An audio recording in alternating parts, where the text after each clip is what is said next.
Il tient en réserve des ressources pour les hommes droits, pour les hommes droits, pour les hommes droits, pour les femmes droites, pour les femmes droites.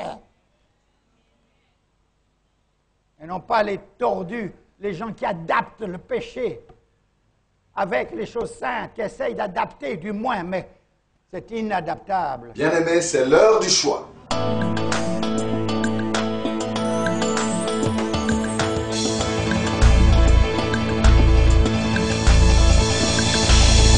Au pied du Seigneur, je t'invite pour écouter la parole éternelle, car c'est l'heure du choix. C'est l'heure du choix. C'est l'heure du choix. C'est l'heure du choix.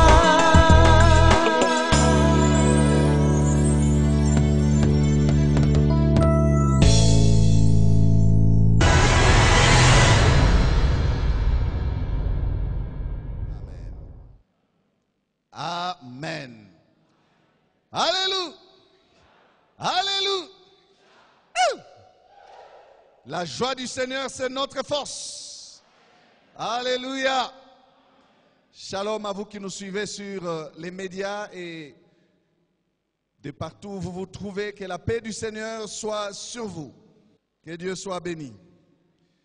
Nous lisons ensemble Zacharie 4, 10. Car ceux qui méprisaient le jour des faibles commencements se réjouiront en voyant le niveau dans la main de Zorobabel. Amen. Voilà ce qui a été tout au long de cette année notre verset. Ou pour bien dire notre partie de verset, parce que ce texte n'est qu'une partie en fait du verset, c'est la partie A. Mais combien de trésors ne renferme-t-il pas? Combien de richesses ne contient-il pas ce verset? Nous avons été bénis par la profondeur de ces versets, par la richesse de ce thème. Et voilà que l'année se termine et nous allons passer à un autre thème. Mais avant cela, nous sommes en train d'atterrir et de conclure avec ceux qui méprisaient le jour des faibles commencements se réjouiront en voyant le niveau dans la main de Zorobabel. Il y a eu dans ces versets plusieurs sujets. Autour du mépris, nous nous sommes entretenus. Ceux qui méprisaient. Autour de la faiblesse, nous nous sommes entretenus. Des faibles commencements.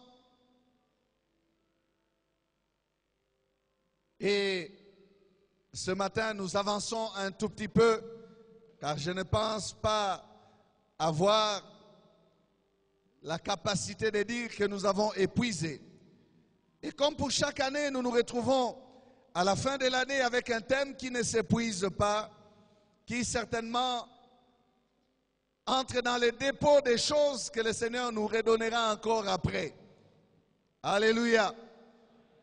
Vous savez, on ne se fatigue pas d'enseigner les mêmes choses et d'y revenir encore. Parce que pour nous, comme dit l'apôtre Paul, cela est salutaire. Cela est bénéfique. Ce matin donc, nous prenons pour sujet ceux qui méprisaient, 3 points de suspension, virgule, se réjouiront. Amen. Ceux qui méprisaient, 3 points de suspension, virgule, se réjouiront. Ils se réjouiront. Vous savez, frères et sœurs, j'aime bien la fin de ce verset.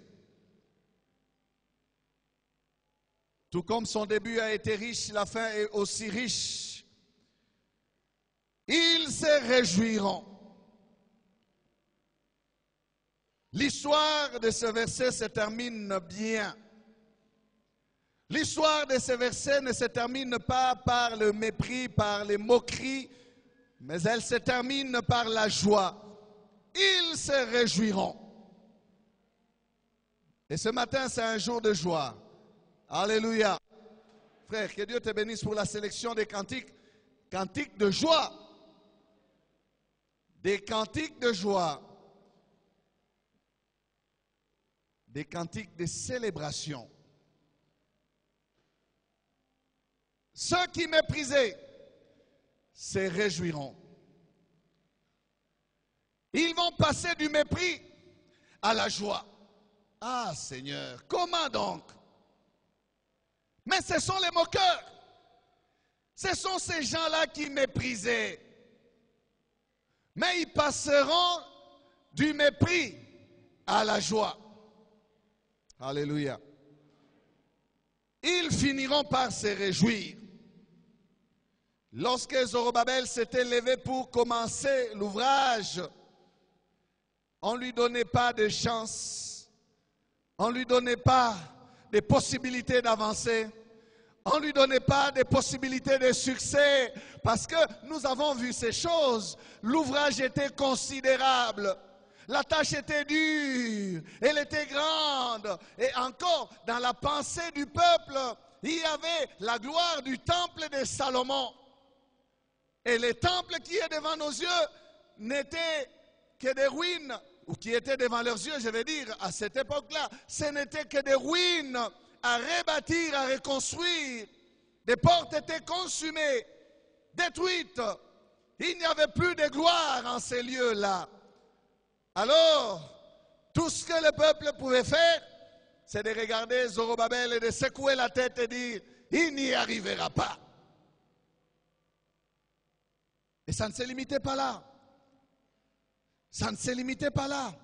Combien de paroles de mépris, combien de paroles de dénigrement, combien de paroles d'insolence pour ne pas l'encourager, mais plutôt le décourager pour dire, tu perds ton temps, Zorobabel, tu perds ton temps, arrête cette œuvre, arrête ce travail, parce que tu n'iras nulle part avec. Tu n'iras nulle part. Mépris face à l'insuffisance des moyens. Ils se mirent à le mépriser à cause de l'insuffisance des moyens. Il n'y avait pas d'abondance comme autrefois. Ceux qui ont bâti le premier temple, ils avaient entassé des matériaux. Il y avait abondance.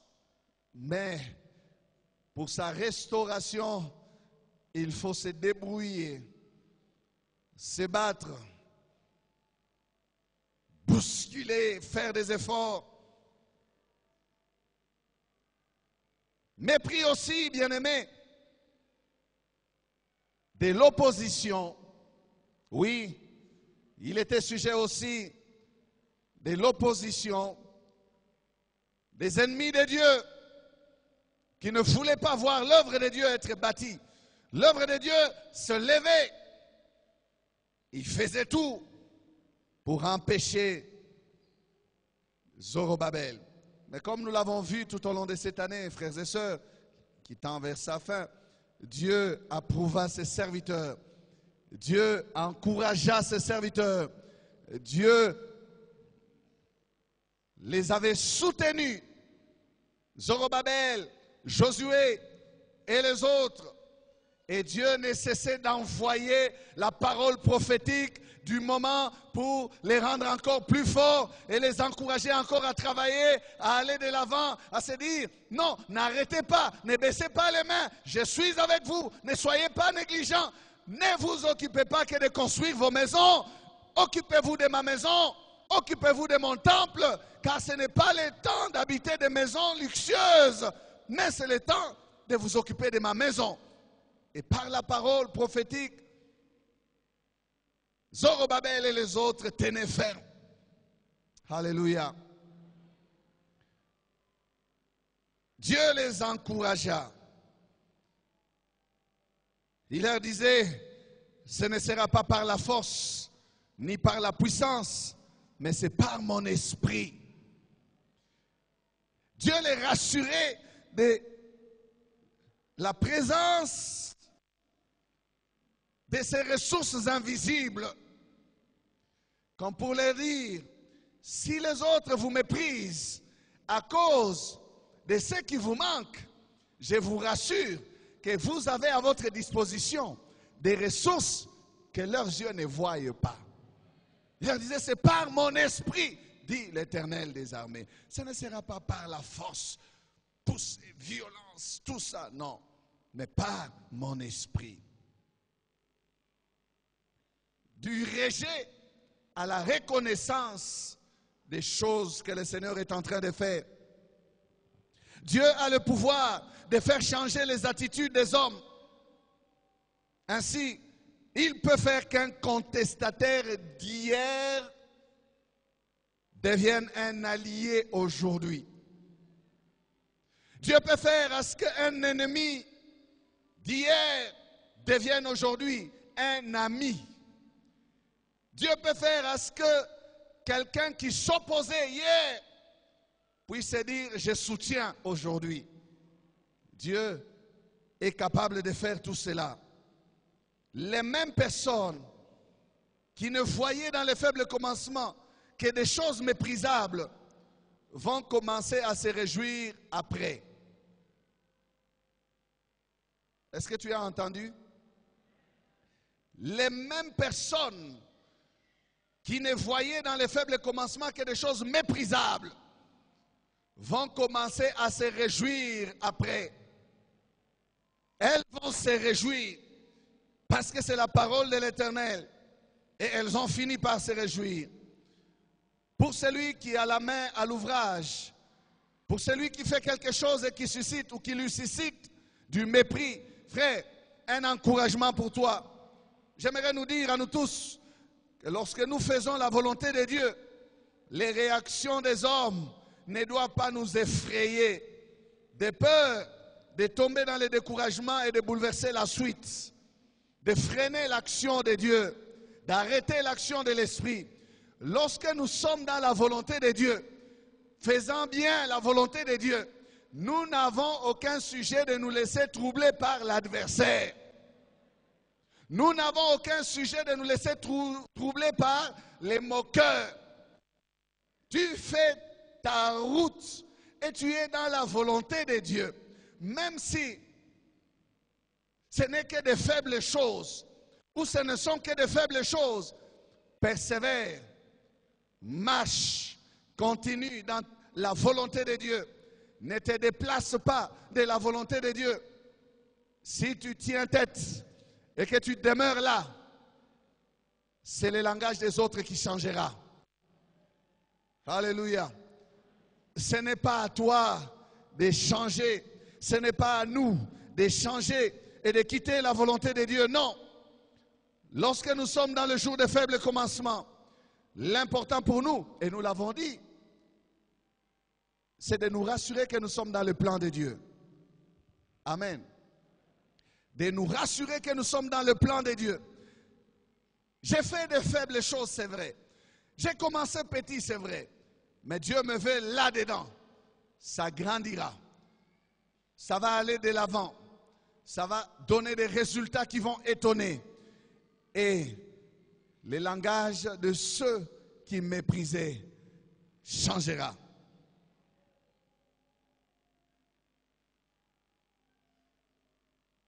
Rassurons-nous que nous sommes dans le plan de Dieu. Rassurons-nous que nous sommes dans le bon. Même si autour de nous ça bouge, ça bouillonne de mépris, restons calmes. Parce que Dieu se chargera de changer la vie de ceux qui nous méprisent. Ne commettons pas alors l'erreur de quitter la pensée de Dieu, d'abandonner la volonté de Dieu, tout simplement suite à la réaction des hommes. Parce qu'ils réagissent, ils me découragent, alors j'abandonne. Non, non, non. La volonté de Dieu, frère, ne change pas. La volonté de Dieu, c'est la volonté de Dieu. Elle ne change pas. Ce qui change, c'est la réaction des hommes. Alors ne quittons pas ce qui est immuable pour nous placer dans ce qui est changeant. Ne quittons pas ce qui est immuable, la volonté de Dieu, pour tomber dans ce qui est changeant. Le but de l'ennemi, c'est celui-là. Vous faire perdre l'assurance que vous êtes dans la volonté de Dieu. Vous allez voir quelqu'un qui a fait son choix, même à propos du mariage. Il est sûr et certain que c'est elle, c'est lui. Mais le diable va commencer à lui envoyer un esprit de doute. Et les hommes tout autour de lui peuvent commencer à envoyer des paroles de moquerie. Regardez, regarde la taille de l'autre, il n'y a pas d'équilibre, il n'y a pas ceci et cela. Et on va vite faire de quitter la volonté de Dieu alors qu'on était dans la volonté de Dieu. Pour cause, on a prêté l'oreille à ce qui est changeant. Frère, si tu es dans ce qui est immuable, ne bouge pas.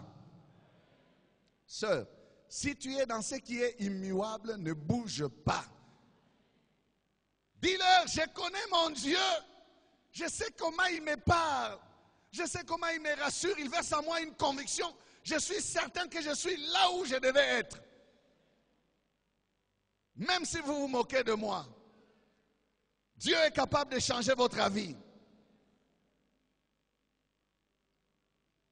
Beaucoup de personnes recherchent l'approbation des hommes dans ce qu'ils font et parviennent à quitter l'approbation de Dieu parce qu'ils veulent l'approbation des hommes. Or, les hommes veulent le spectaculaire. Les hommes veulent ce qui brille. Les hommes veulent ce qui est élevé. Les hommes veulent ce qui frappe à l'œil. Les hommes veulent la loi de la majorité. Ce que tout le monde fait. Ce que tout le monde approuve. Les hommes recherchent ce qui est à la mode, ce qui passe bien. Alors, ils approuvent. Mais Dieu, lui, ne fait pas comme les hommes. Dieu se cache. Et Dieu aime se cacher dans les choses faibles, dans les choses sans éclat, dans les choses pâles, dérisoires, dans des choses sur lesquelles les regards des hommes ne s'arrêtent pas. Dieu aime se cacher dans ces choses-là. Dieu aime se cacher dans des choses sans valeur. Dieu aime bien se cacher. Parce que notre Dieu marche avec la révélation. Alors c'est pour ça qu'il se cache. Alléluia. Il faut que les yeux de quelqu'un s'ouvrent pour qu'il voie que Dieu est ici. Tous ceux qui ont les yeux ouverts et qui recherchent des choses qui brillent ne voient pas ce qui est pâle. Ils les négligent. Mais c'est là que se trouve Dieu. Vous savez, frère, lorsque les mages ont vu l'étoile, nous sommes à la période de nativité, n'est-ce pas? Ils ont vu l'étoile, ils se sont réjouis, ils ont compris. C'était des hommes intelligents. Ils ont découvert qu'un roi est né. Mais regardez les réflexes de ces hommes, qui sont comme tous les autres hommes, qui sont comme toi et moi. Ils sont allés chercher le roi. Ils sont allés le chercher où? Voilà les réflexes des hommes. Ils sont allés frapper à la maison d'Hérode. Hérode, certainement que c'est dans ta maison que se trouve le roi. Mais le roi était caché dans une mangeoire. Le roi était quelque part où l'homme ne pouvait soupçonner que le roi est là. Il était là où les regards des hommes n'étaient pas. Ne le cherchez pas dans les palais, il n'est pas dans les palais. N'allez pas demander à Hérode, vous cherchez des problèmes pour rien. Hérode a senti son trône être secoué parce qu'il n'était plus sûr qu'il allait rester sur le trône.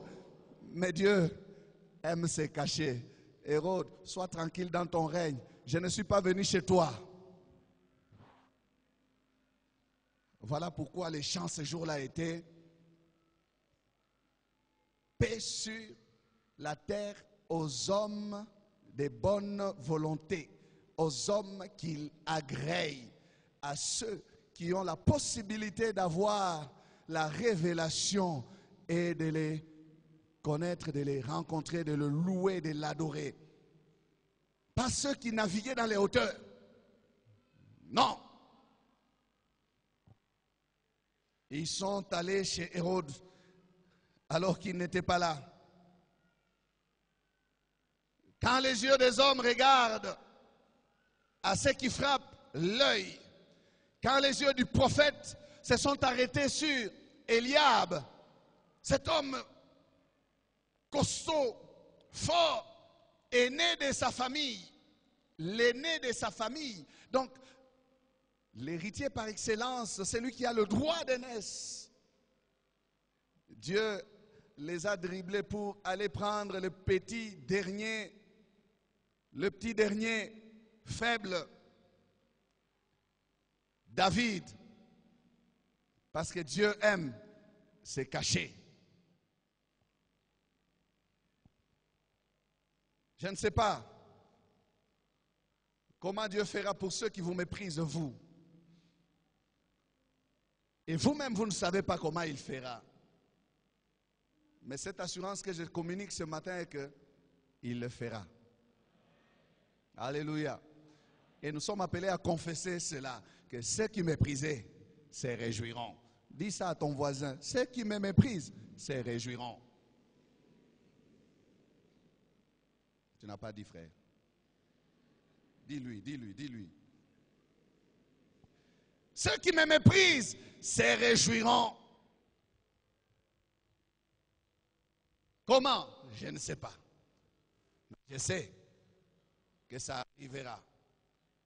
Frère, je suis ici pour t'encourager ce matin. Ne t'apitoie pas sur ton sort. Vous savez qu'il y a des personnes qui n'ont plus le goût de vivre. Tellement que personne ne les apprécie, personne ne les approuve, et tout ce qu'il fait, rien ne marche, alors il se sent vraiment inutile. Es-tu dans la volonté de Dieu? Mon problème, c'est celui-là. Si tu es dans la volonté de Dieu et que tu es dans les plans de Dieu, ça finira par changer. Et je peux encore le crier fort, que le temps du mépris finira par s'arrêter et il fera place au temps de réjouissance. De qui? Non pas seulement de toi, non, pas de toi l'intéressé seulement, non. De ceux qui te méprisaient. Tu vas comprendre. Les mêmes personnes qui te méprisaient, ce sont les mêmes personnes qui vont se réjouir. Écoutez, ceux qui méprisaient le jour se réjouiront. Il n'est pas question de changer d'équipe. Les mêmes personnes. Il n'est pas question de changer de groupe. Les mêmes personnes.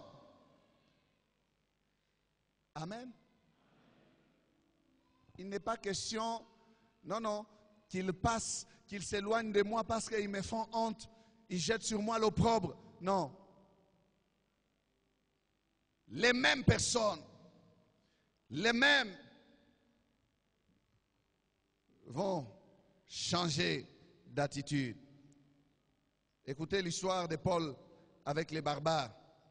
Les barbares qui disaient que Paul était un meurtrier, un criminel, un assassin, un homme coupable, diront après que c'est un Dieu. Acte 28, 4 à 6 et le verset 10. Quand les barbares virent l'animal suspendu à sa main, ils se dirent les uns aux autres, assurément, cet homme est un meurtrier, puisque la justice n'a pas voulu le laisser vivre, après qu'il a été sauvé de la mer. Paul secoua l'animal dans le feu et ne ressentit aucun mal. Ces gens s'attendaient à le voir enfler ou tomber mort subitement. Mais, après avoir longtemps attendu, voyant qu'il ne lui arrivait aucun mal, ils changèrent d'avis et dirent que c'était un Dieu. Promotion. Et le verset 10 dit, on nous rendit des grands honneurs. Et à notre départ, on nous fournit les choses dont nous avions besoin. Alléluia. Par qui? Les mêmes barbares. Quand ils sont arrivés là en train de sauver leur peau du naufrage, c'était des meurtriers qui ont eu la grâce d'échapper à la mort du naufrage. Il n'y avait aucune valeur qu'on pouvait leur donner. Et le fait que Paul soit mordu par une vipère était une attestation de condamnation pour lui par les barbares. Assurément. Donc, sans nous tromper, c'est un méchant. Dieu s'est chargé de les tuer lui-même parce qu'il a fait de mauvaises choses. Ce n'est que justice pour lui qu'il soit mordu. Il est meurtrier. Alors, ils attendaient. Ils attendaient. Et la Bible dit, après avoir longtemps attendu.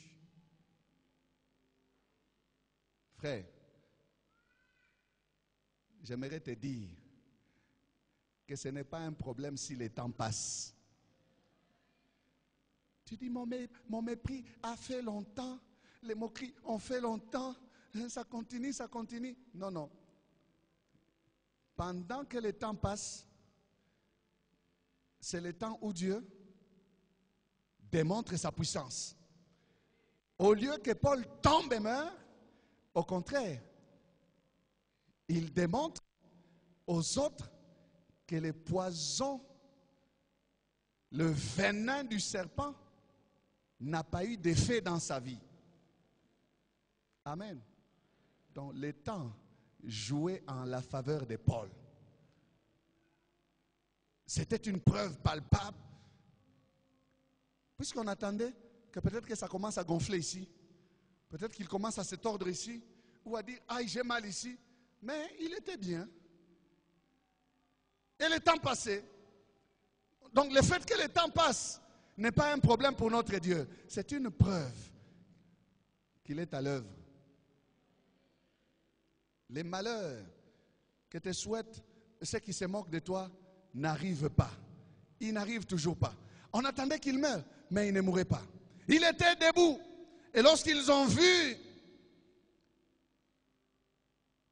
qu'il n'y a pas d'effet du venin dans son corps, ils ont changé d'avis. Ils ont dit, c'est un Dieu. Vous voyez pourquoi j'ai dit promotion? Il est passé de meurtrier à Dieu. Même pas de meurtrier à un homme simple, non. Changement d'avis. Ils ne se sont pas limités à changer la vie. Quand Paul va faire le ministère au milieu d'eux, ils vont se réjouir. Le personnage le plus important de l'île était malade. Paul va prier pour cet homme. Il va être guéri. Toute l'île se réjouissait de voir la main du Seigneur se manifester par Paul au milieu d'eux. Il était entré les mains vides là. Il était entré les mains vides sur cette île. Mais Paul ne sortira pas les mains vides sur cette île-là. Il va sortir avec beaucoup de dons, beaucoup de cadeaux. Ils ont changé non seulement la vie, mais l'attitude aussi vis-à-vis de Paul. Les mêmes personnes, frères, les mêmes barbares, les mêmes. Pas question de changer d'équipe. Les mêmes. Alléluia. Les mêmes personnes. Les grands frères de Joseph ont dit,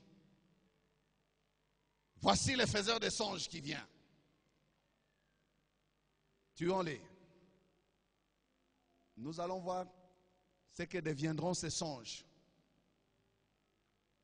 Ils ont pensé que l'histoire s'était terminée là. Ils se moquaient de ces songes et de ces rêves. Ils le méprisaient. Malgré tout l'amour du Père qui était sur Joseph. Voilà le problème.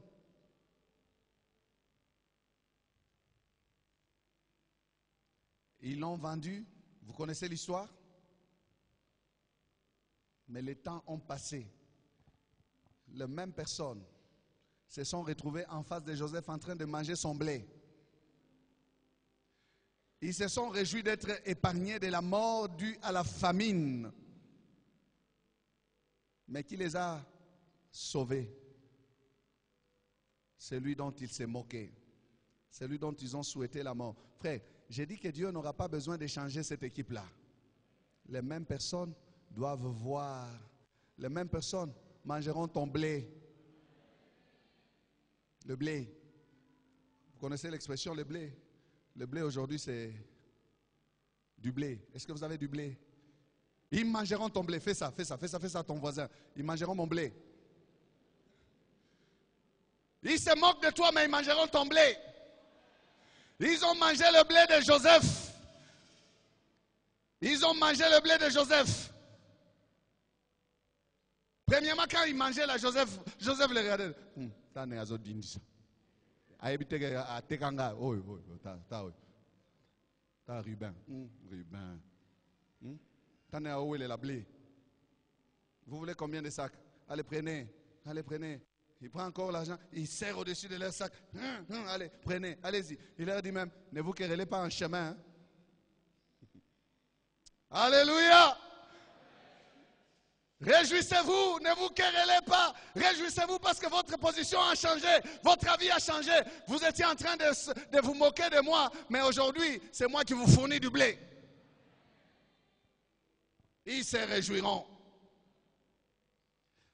Il n'est pas question qu'ils meurent. Non, il n'est pas question de leur souhaiter du malheur. Ici, Dieu, c'est son peuple ici. Dieu parle à son peuple. Ils doivent se réjouir. Dieu n'aime pas que parmi son peuple il y ait des moqueurs. Le psaume 1 nous dit que les justes ne doivent pas s'arrêter avec les moqueurs. Non, non. Dieu fait tout pour nous faire changer de position. Parce que nous ne comprenons pas son œuvre. Nous devons partir, bien-aimés, du mépris à la joie. C'est son peuple ici. C'était les frères de Joseph. Joseph les aimait. Et Joseph, quand il a découvert que c'était ses frères, il a pleuré. Amen. Il a pleuré. Ils se sont réjouis. Alors, Dieu préfère que ce soit les mêmes pour que ceux-ci comprennent son œuvre, pour qu'ils sachent que ses promesses ne pourrissent jamais. Eh oui. Ce qu'il a dit sur Joseph devait s'accomplir. Et cette équipe devait comprendre que réellement, ces songes n'étaient pas que vanité, c'était des promesses que Dieu était en train d'exprimer dans la vie de ces jeunes hommes. Ils doivent savoir que Dieu veille sur sa parole pour l'accomplir. Alléluia. Je connais un homme qui s'est moqué du terrain de sa femme. Vous savez, des fois, les mamans ont une vision que les hommes n'ont pas.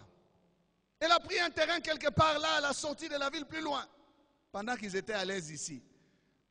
Cet homme s'est moqué de lui, il dit, c'est très loin, ton terrain là, c'est très loin.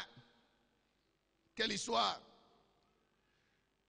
Le même qui s'est moqué, quand les choses ont changé, aujourd'hui ils habitent dans la maison que bâtissait cette dame-là avec ses faibles moyens. Le même homme. Alors, allez lui demander aujourd'hui, qu'est-ce que tu dis, c'est très loin? Il dira, j'ai béni Dieu pour ma femme. Alléluia. Combien de parents ont fait les pronostics sur certains de leurs enfants très vite? Je connais un pasteur qui avait témoigné pour son grand frère. Chassé de la maison. Bandit, brigand, vaurien. Mais là où il est allé entrer dans l'armée. Il a eu des galons. Et quand l'Afdel était entré, il est entré en force avec des galons. Son père était fier. Le même qui s'est moqué du bandit brigadier. Mon fils, c'est mon fils. Dieu est stratège. Frère, ne faites pas du pronostic avant. Oh, vaurien. Inutile. Tu passes ton temps qu'à manger, mais tu prends que de 12 boules. Dis-leur, un jour viendra où je vous rembourserai vos sacs de farine, où je payerai vos 12 boules. Un jour viendra où vous ne direz pas que tu ne fais que manger, du matin au soir, manger. Non, attendez, le jour viendra où vous allez vous réjouir de ce que Dieu a fait dans ma vie. Alléluia. Les mêmes personnes doivent parvenir à se réjouir. Amen. Ces hommes au temps des Zorobabel sont passés du mépris à la joie. Pourquoi?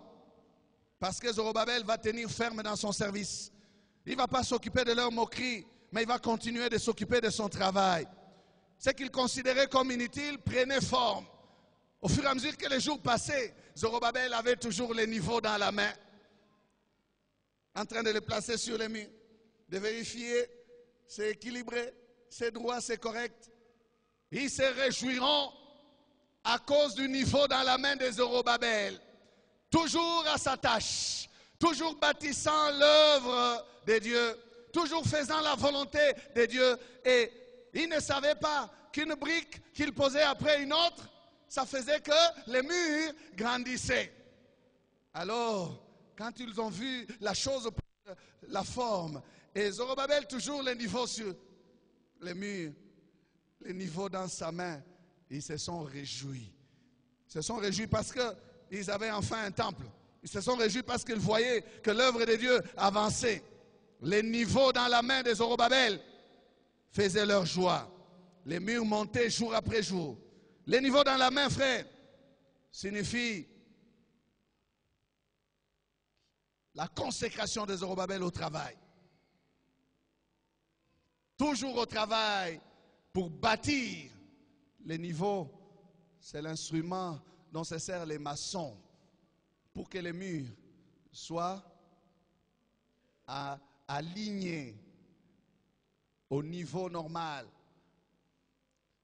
Ils les mettent là pour que les murs soient normaux, les briques soient alignées, même ligne, de sorte que quand vous regardez comme ça, c'est vraiment la ligne horizontale correcte. Et ceux qui bâtissent utilisent les niveaux pour que les murs tiennent. Si vous n'avez pas de niveau, le mur va se pencher. Les briques ne seront pas équilibrées les unes sur les autres. Et l'ouvrage ne sera pas solide. Mais le niveau signifie aussi l'équilibre dans le travail que nous faisons pour le Seigneur. Le temple de Dieu s'est bâti avec un niveau. Pas vaille que vaille. Le service que nous faisons pour le Seigneur, l'œuvre de Dieu s'est fait à l'aide du niveau de la parole de Dieu. Les niveaux nous évitent de faire pencher l'œuvre. Un serviteur qui n'a pas de niveau fera l'œuvre vaille que vaille.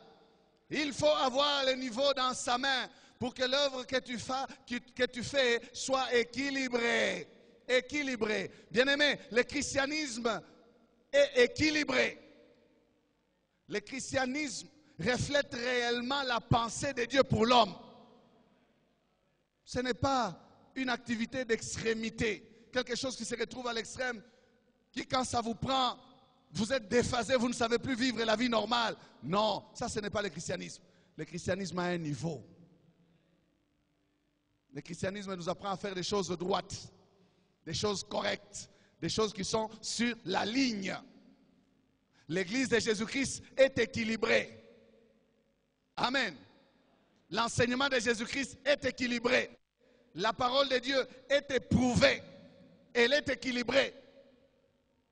Nous ne sommes pas des extrémistes, comme on entend des groupements religieux aujourd'hui dans le monde qui se disent être des extrémistes. Dans le christianisme, il n'y a pas d'extrémisme. Amen. Ce qui fait que le christianisme soit droit, c'est parce qu'il prêche l'amour. C'est l'amour qui soutient le christianisme. Alléluia. Si Jésus-Christ a fait des exploits et des percées plus que Napoléon, c'est parce que Jésus-Christ a utilisé l'arme de l'amour, alors que Napoléon a utilisé l'arme de la guerre. Jésus a conquis le monde avec l'amour, Et Napoléon l'a reconnu. Comment est-ce que cet homme, rien qu'avec l'amour, a gagné le monde entier? Oui, équilibré. Amen. Sans niveau, aucun mur ne peut tenir droit. Ce qui fait notre joie, bien-aimés, c'est de voir l'œuvre de Dieu se bâtir droitement. Ce qui doit nous réjouir, c'est que l'œuvre de Dieu va de l'avant. L'œuvre de Dieu avance. L'œuvre de Dieu prospère. Ce qui fait la joie de ceux qui autrefois méprisaient, c'est le niveau dans la main des Zorobabel. Alléluia. Ils se réjouiront en voyant les niveaux dans la main des Zorobabel. La source de notre joie, c'est le progrès de l'œuvre de Dieu. La source de notre joie, c'est le progrès de l'évangile. La source de notre joie, c'est le progrès du royaume. Lorsque le royaume va de l'avant, nous sommes dans la joie. Amen. Nous sommes dans la joie. Nous sommes appelés à nous réjouir de l'œuvre de Dieu. Nous sommes appelés, bien-aimés, à nous réjouir de ce que Dieu fait parmi nous. Psaume 2, verset 11.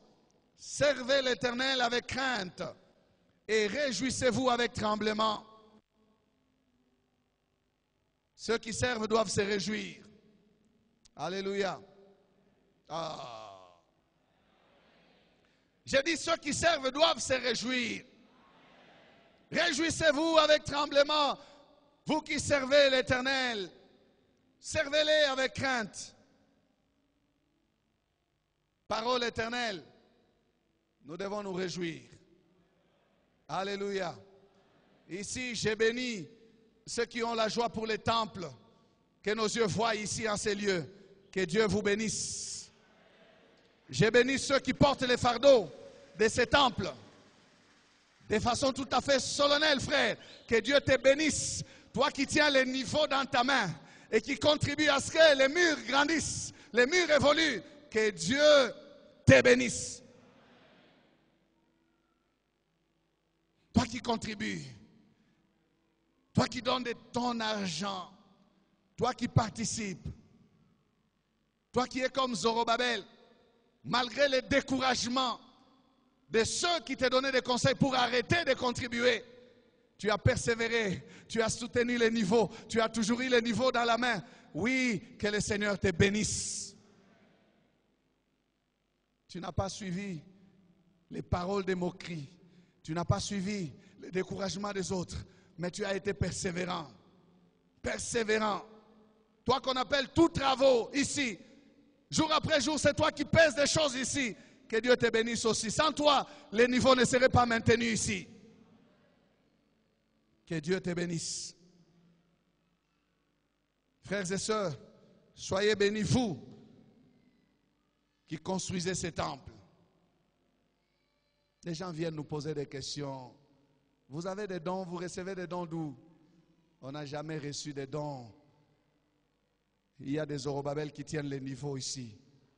Ils veulent que l'œuvre de Dieu avance. Ils veulent que les choses changent. Que l'on arrête de se moquer de l'œuvre de Dieu. Que les mêmes personnes qui négligent l'Église puissent se réjouir de l'Église. Vous voyez l'objectif de Dieu? Le niveau doit rester dans la main. J'ai dit le niveau doit rester dans la main. Le niveau doit rester dans nos mains. Le niveau doit rester dans nos mains, frères. Il nous faut garder le niveau et continuer. Vous faites la fierté du royaume. Alléluia. Vous faites la fierté du royaume. Un homme de Dieu me disait, pasteur, vous faites la fierté de la ville. J'ai dit non, ils font la fierté du royaume. Alléluia. Pas de la ville. Nous n'avons rien à voir avec la ville. Nous, c'est le royaume. Nous faisons la fierté du royaume. Amen. Garde le niveau dans la main, frère. C'est ce qui réjouit les autres. Amen. C'est ce qui réjouit les autres. Parole éternelle. J'aimerais terminer cet enseignement sur ces versets en disant que ces versets te concernent. Ces versets, c'est notre histoire. N'oublions jamais les moments de notre faible commencement. N'oublions jamais les moments où nous étions que dans le jour de faible commencement. Mais Dieu, qui est fidèle et qui est bon, manifester jour après jour pour nous conduire où nous sommes.